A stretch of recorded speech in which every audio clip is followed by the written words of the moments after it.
ఆ దశరథుడు తారక రాముడిని అజ్ఞాతవాసంగా వనవాసాన్ని పంపించాడు కదా, వనవాసాన్ని పంపించాడు అంతే కదా. ఈయన పంపడం నేను అనుకుంటున్నాను. మరి గౌరవనీయులు సోదరులు, ఈరోజు ఒక చక్కటి పుస్తకం సినిమా పరిశ్రమకి, ముఖ్యంగా యువతరానికి, యువకులకి సినిమా పరిశ్రమలు అడుగు పెట్టాలనే యువ సాంకేతిక నిపుణుల కోసం రాసిన సోదరులు, successful director, successful script writer, successful story teller, story writer Dashrath గారికి, అదేవిధంగా పెద్దలు వివి వినాయక్ గారు, సోదరుడు హరీష్ గారు, సోదరుడు నాగశ్విన్ గారు, గౌరవనీయులు కాశీ విశ్వనాథ్ గారు, ఆదిత్య గారు, చౌదరి గారు, ఇంకా మా సోదరుడు ప్రేమ్ రాజ్ గారు, పేరు పేరున ఈరోజు ఇక్కడ పాల్పంచుకుంటున్న మిత్రులందరికీ, కార్యక్రమంలో పాల్పంచుకుంటున్న, మరి నాకు తెలిసినంతవరకు ఎక్కువ డైరెక్షన్ డిపార్ట్మెంట్ వాళ్ళే ఉండింటారు మేడం. సో అందరికీ, మిత్రులందరికీ, ఏడీలకి, ఇంకా మరి కో డైరెక్టర్లకి, ఇంకా కాబోయే డైరెక్టర్లకి, పేరు పేరున అజ్ఞాత సూర్యులు ఎంతోమంది ఉంటారు డైరెక్షన్ డిపార్ట్మెంట్లో, వారందరికీ, ముఖ్యంగా టెక్నీషియన్స్కి 24 క్రాఫ్ట్స్లో తెర వెనకాల కనిపించే ప్రతి ఒక్కరికి పేరు పేరున హృదయపూర్వకంగా నమస్కారాలు తెలియజేసుకుంటూ, నాకు సినిమా అంటే ఒక as a movie Gower, as a movie viewer, నాకు చాలా చాలా సినిమానే కాదు, క్రియేటివ్ కాంటెంట్ ఏదైనా ఇష్టం. అంటే బుక్స్ ఇష్టం. తర్వాత ఒక చిన్నప్పటి నుంచి నాకు మా నాన్నగారు అలవాటనండి, ఇంకోటనండి, రోజుకి పేపర్లు కూడా చదవకపోతే ఆ రోజు ఏదో మిస్ అయిన ఫీలింగ్ ఉంటుంది. న్యూస్ పేపర్ చదవాలి, ఒకటి కాదు, కనీసం నేను రోజుకి 10-12 పేపర్లు చదువుతాను. ఇంగ్లీషు, తెలుగు, ఇంగ్లీష్ పేపర్లు, మన బిజినెస్ పేపర్లతో సహా అన్నీ కూడా చదువుతాను. రోజు ఒక గంటన్నర పేపర్లు చదవకపోతే ఆ రోజు ఏదో కోల్పోయినట్టు. అప్పుడప్పుడు సంక్రాంతి తెల్లారి, దసరా తెల్లారి పేపర్లు రావు. ఆ రోజు అంతా ఏదో వెలికి ఉంటుంది, అసలు అర్థం కాదు. ఆ రోజు కొద్దిగా కన్ఫ్యూజ్ డిజోరియంటెడ్ ఉంటుంది అనమాట, ఆ టైం. అట్లాగే మంచి పుస్తకం ఏదైనా కనబడితే డెఫినెట్గా చదవాలనే ఒక ఆసక్తి, కుతూహలం. ఇప్పుడంటే టైం దొరకట్లేదు, కానీ టైం ఉన్నప్పుడు మాత్రం బాగా పుస్తకాలు వచ్చేది. అదేవిధంగా మొదటి నుంచి కూడా విజువల్ కాంటెంట్ అంటే కూడా చాలా ఇష్టం. నేను అమెరికాలో ఉన్నప్పుడు నాకు బాగా గుర్తున్న ఒక సందర్భం. అప్పట్లో వీళ్ళిద్దరూ కొత్తగా వచ్చారు, Matt Damon and Ben Affleck. వాళ్ళిద్దరు కూడా they won the first Academy award, Oscar వాళ్ళకు వచ్చింది గుడ్ విల్ హంటింగ్ అనే సినిమాకి స్క్రీన్ ప్లే రాసినందుకు. అప్పుడు నేను ఆశ్చర్యపోయాను, వీళ్ళు యాక్టర్స్ కదా, వీళ్ళు స్క్రీన్ ప్లే రాసి అవార్డులు కొట్టడం ఏందని చెప్పి I actually watch the entire movie. Cinema థియేటర్కి వెళ్ళి మరీ సినిమా చూశాను. ఆ రోజు అర్థమైంది నాకంటే అల్టిమేట్లీ తెర ముందు కనబడేది, తెర పైన కనబడేది మనకి అల్టిమేట్ అవుట్పుట్. అంటే దాని వెనకాల ఎంతోమంది, ఇందాక నేను చెప్పినట్టు అజ్ఞాత సూర్యులు, తెర పైన కనబడని, తెర వెనుక కష్టం చేసే సైనికులు, కష్టపడే వాళ్ళు ఎంతోమంది కష్టపడితే ఆ అల్టిమేట్ అవుట్పుట్ వస్తుందని ఆ రోజు నాకు ఒక చిన్న థాట్ వచ్చింది. ఆ తర్వాత అదే క్రమంలో యుఎస్లో ఉన్నప్పుడే, అక్కడ అమెరికాలో ఉన్నప్పుడే, మీకు ఎవరికైనా గుర్తుందో లేదో నాకు తెలియదు, కానీ అప్పట్లో హెచ్బిఓలోనో మరి లేకపోతే ఇందులోనో దాంట్లో వచ్చేది ప్రాజెక్ట్ గ్రీన్ లైట్ అని వచ్చేది, గుర్తుందా? అప్పట్లో అంటే I think it was Warner brothers లేకపోతే యూనివర్స్లో ఎవరో స్టార్ట్ చేశారు. Sorry, yeah exactly.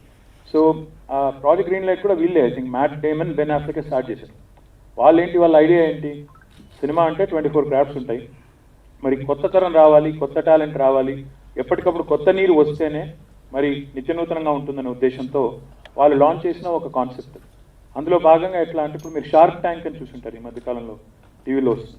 అదే మాదిరిగా ఎగ్జాక్ట్లీ అదే పద్ధతుల్లో బేసికలీ స్టూడియో డ్రివెన్ కొత్త టెక్నీషియన్స్ని, కొత్తగా సాంకేతిక నిపుణుల్ని పరిచయం చేసేదానికి, వాళ్ళకి క్రాఫ్ట్ నేర్పించే దానికోసం ప్రాజెక్ట్ గ్రీన్ లైట్ అని అక్కడ స్టార్ట్ చేశారు. I use to watch it very closely. అంటే అది ఆల్మోస్ట్ లైక్ ఎట్లా ఉంటుందంటే, జస్ట్ బ్రాడ్గా, నాకు సరిగ్గా గుర్తులేదు, చాలా రోజులు 20 ఏళ్ళ పైన అయినట్టుంది.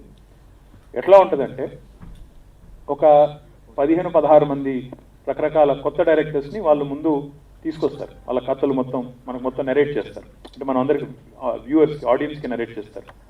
అక్రాస్ ద టేబుల్ నరేషన్ ఉంటుంది. ఆ తర్వాత అందులో ఓటింగ్ ద్వారా షార్ట్ లిస్ట్ చేసి ఈవెన్చువల్గా నలుగురికి ఒక ½ అన్ అవర్ లేదా 45 మినిట్స్ ఎపిసోడ్ తీసే అవకాశం ఇస్తారు. ఆ డబ్బులు మొత్తం వాళ్ళే పెట్టి, ఆ తర్వాత ఆ 4ని మళ్ళీ టెలికాస్ట్ చేస్తారు. టెలికాస్ట్ చేసిన తర్వాత దానికి ఓటింగ్ మళ్ళీ చేసి ఏది అల్టిమేట్గా విన్నర్గా వస్తుందో వాళ్ళకు ఒక ఫీచర్ ఫిల్మ్ తీసే అవకాశం. సో అంటే నాకు అందులో కొత్తగా అనిపించింది ఏంటంటే అంటే సినిమా ఇండస్ట్రీ అయినా ఇంకోటైనా అల్టిమేట్లీ రాజకీయమైనా, ఇన్ఫ్యాక్ట్ రాజకీయంలో కూడా నేను ఇప్పుడు ఉదయం నుంచి ఇది నాది 3rd or 4th ఈవెంట్, మధ్యలో ఫ్యామిలీ ఈవెంట్ ఉండింది, 3rd or 4th event. Each time we speak, each time we hold a mic, essentially you're telling a story. ఎవరైనా, అది రాజకీయ నాయకుడైనా, లేకపోతే పబ్లిక్ లైఫ్లో ఉన్న వాళ్ళైనా, లేకపోతే ఎవరైనా కూడా eventually you have to paint a picture with your words. You literally have to create whatever you want to say. నువ్వేమని చెప్పాలనుకుంటున్నావో దాన్ని ఒక ఛాయాచిత్రం లాగైనా చలనచిత్రం లాగైనా చూపెట్టగలిగినప్పుడే సక్సెస్ఫుల్గా అవుతుంది. అల్టిమేట్గా కరెక్ట్గా కనెక్ట్ అవ్వగలగాలి ప్రజలకి. ఇప్పుడు కేసీఆర్ గారు మాట్లాడినప్పుడు మీకు గుర్తుండాలి, కరోనా టైంలో టీవీలకు అతుక్కొని పోయి ఎట్లా చూసేవారో గుర్తుండాలి. కరోనా టైంలో కేసీఆర్ గారి వస్తూ ఉంది, ఆయన ఈవినింగ్ మాట్లాడతారంటే ఇప్పుడు వినాయక్ గారు చెప్తుంటే అదే గుర్తొచ్చింది నాకు కరోనా గురించి చెప్తుంటే. Everybody was watching eagerly. నాకు తెలిసి అప్పుడు ఏదన్నా క్రికెట్ మ్యాచ్ కంటే దానికంటే దీనికంటే కూడా టీఆర్పీ రేటింగ్ కేసీఆర్ గారి ప్రెస్ మీట్కి వచ్చింటుంది, హైయెస్ట్ వచ్చింటుంది. ఎందుకంటే ఆ టైంలో people were looking for hope. ఏం జరుగుతూ ఉందో అర్థం కాని ఒక పరిస్థితుల్లో ప్రజలకు అర్థమయ్యే సరళమైన భాషలో గుండెకి తట్టే విధంగా చెప్పగలగడం, కనెక్ట్ కాగలగడం అనేది సామాన్యమైన విషయం కాదు. కేసీఆర్ గారి సక్సెస్ వెనకాల కారణం కూడా నిజంగా చెప్పాలి అంటే ఒక్కసారి వెనక్కి తిరిగి చూస్తే, సరే ఇవాళ కేసీఆర్ గారు పరిపాలనా దక్షుడు, 8.5 ప్రభుత్వం నడిపిన తర్వాత ఆయనకి సామర్థ్యం సత్తా ఉంది, తెలంగాణలో కూడా నాయకత్వ కొదవలేదు, నాయకత్వ పటిమకు ఇబ్బంది లేదు అనే ఒక అభిప్రాయాన్ని కేసీఆర్ గారు కలిగించగలిగారు.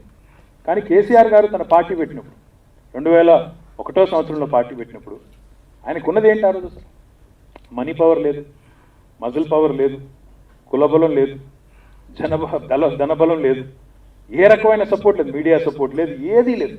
Everything was stacked up against him. ఆయనకున్నదల్లా ఒకే ఒకటి ఆ రోజు, ద ఎబిలిటీ టు నెరేట్ అనే అద్భుతమైన ఉపన్యాసం, ప్రజలతో కనెక్ట్ అయ్యే ఒక సత్తా, అద్భుతంగా ప్రజల భాషలో వాళ్ళ గుండెకి తట్టే విధంగా చెప్పగలిగే ఒక సత్తా.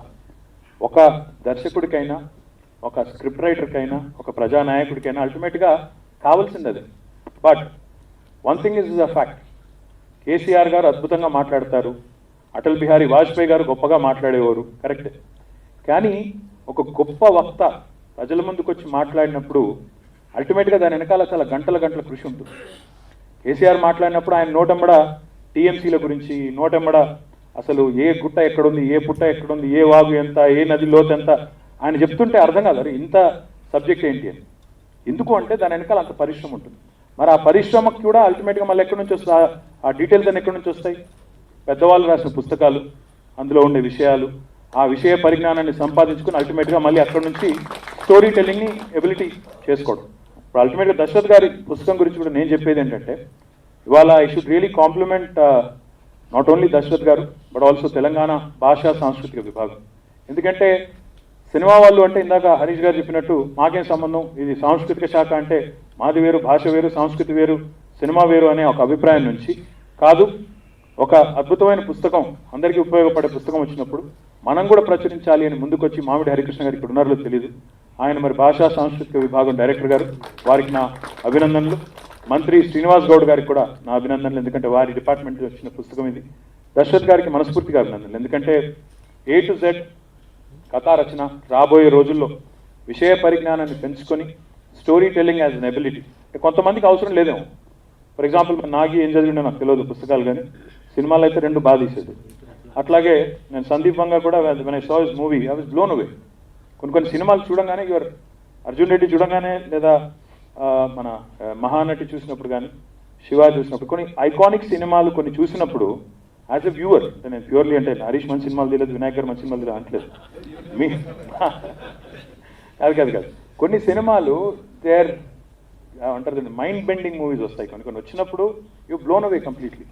ఒక శివ వచ్చినప్పుడు అప్పట్లో 80s it was a cult film. మరి ఇదేంటి దిల్ చాహతా అని ఇంకో సినిమా వచ్చింది మధ్యలో, వారాణసి.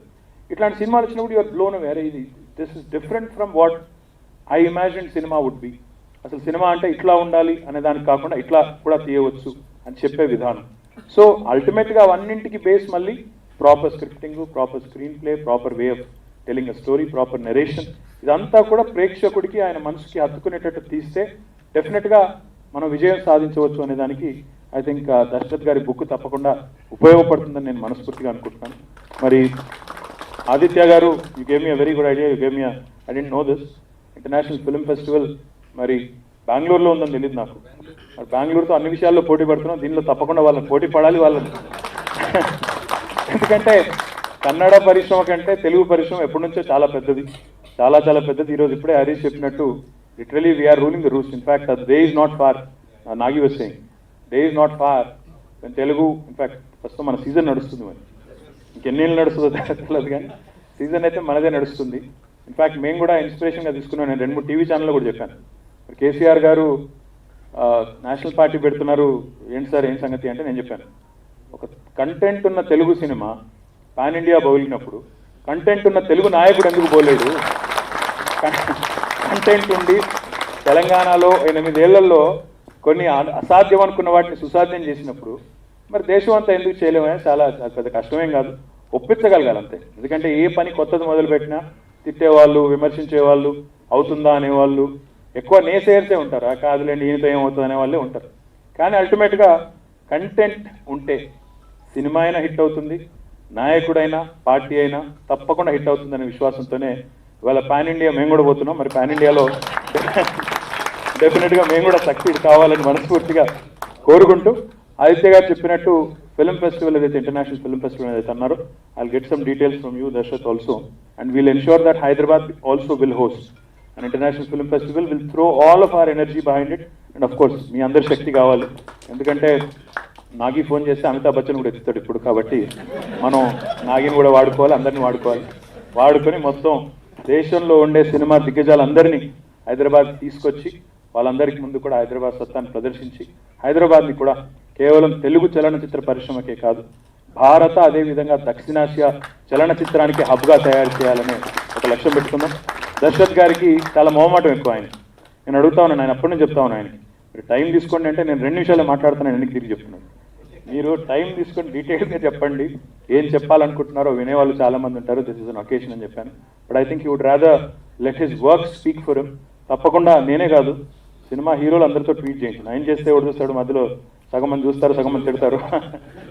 కాదు సినిమా హీరోలు, సినిమాల్లో బాగా ఫాలోయింగ్ ఉన్న మిగతా వాళ్ళు అందరితో కూడా చెప్పి, ప్రొడక్షన్ హౌసెస్తో సహా అందరితో, this is a good book, this should be there in every production house, this should be a nice introduction for anybody, a newcomer into the film industry, be it any film industry, be it Telugu, be it Hindi, be it whatever industry, వాళ్ళందరికీ కూడా ఒక కరదీపికలాగా ఉపయోగపడుతుందనే విధంగా దీన్ని promote చేయాల్సిన బాధ్యత సంయుక్తంగా అందరం కూడా తీసుకుందామని చెప్పి తెలియజేస్తూ, మళ్ళీ ఒకసారి దశరథ్ గారికి హృదయపూర్వకంగా నా అభినందనలు, ఆదిత్య గారికి, కాశీ గారికి, ఇంకా మిగతా వేదిక పైన ఉన్న గౌరవ దర్శక దిగ్గజాలందరికీ కూడా హృదయపూర్వకంగా ధన్యవాదాలు. Thank you.